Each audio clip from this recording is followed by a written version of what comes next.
pangalawa po namin activity with the ASA Pampanga and Ilocos City. And hopefully nagdala.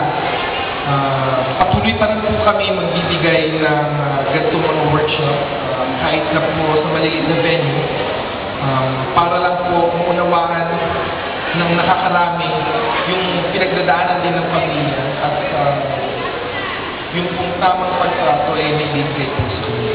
So, with that po, maraming salamat. Sana po sumuti namin paraan ng pagkuha ng mga trato ito. Nakatulong po kami sa aming nalalaman at nakapagbigay informasyon po sa mga ibang tao na hindi pa po nila ganap na maintindihan yung kanilang kondisyon. Yun po ang struktura din ng ginagawa ng SM Supermalls.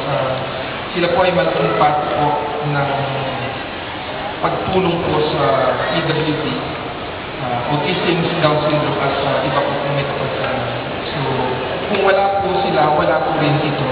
At sa mga naging partner po namin yung Ocean Adventure, maraming po salamat naging bahagi po kayo ito. Hopefully, babalik kami ng sana.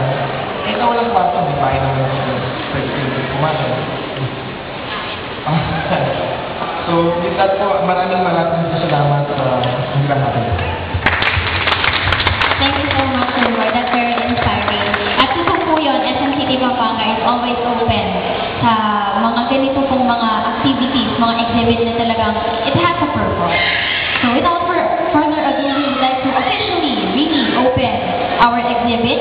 Yes, I would like to call on our distinguished guest, of course, Mr. Roy, Ocean Adventure Marketing Officer, Mr. John Roman on the floor, AMC Olongapo Chapter President, Ms. Edna Aragones, AMC Pampanga Chapter President, Ms.